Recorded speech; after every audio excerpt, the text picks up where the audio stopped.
അപ്പോൾ സൗത്ത് വെസ്റ്റിൽ ഒരുപാട് പ്രശ്നങ്ങൾ വരാനുള്ള സാധ്യതയുണ്ട്. നിങ്ങളുടെ വീടാണെന്ന് കാണുക. ഇത് തെക്ക് വശം, ഇത് വടക്ക് വശം, സൗത്തും നോർത്തും. ഇത് വെസ്റ്റ് പടിഞ്ഞാറ്, ഇത് ഈസ്റ്റ് കിഴക്ക്.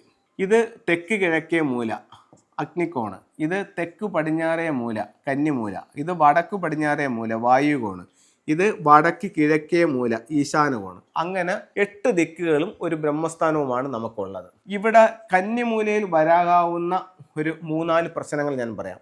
ഒന്ന്, നിങ്ങൾ കന്നിമൂലയിൽ കൊണ്ടുപോയി ഒരു സിറ്റ് ഔട്ട് പണിഞ്ഞാൽ എന്ത് സംഭവിക്കും? വീടിൻ്റെ ഈ കന്നിമൂല തുറന്നു കിടക്കും. വടക്ക് കിഴക്ക് ഭാഗത്തു നിന്നൊരു കാന്തിക ഊർജം കടന്നു വന്ന് തെക്ക് പടിഞ്ഞാറ് ഭാഗത്ത് അത് സ്റ്റോർ ചെയ്യുന്നതാണ് വാസ്തുവിൽ പറയുന്നത്. അപ്പോൾ ഇവിടെ ഈ സ്റ്റോറിങ് നടക്കൂല.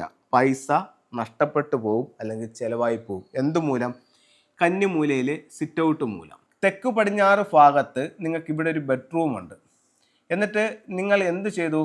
ഇവിടെ ഇത്രയും ഭാഗത്ത് നിങ്ങൾ ഒരു ടോയ്ലറ്റ് പണിഞ്ഞു.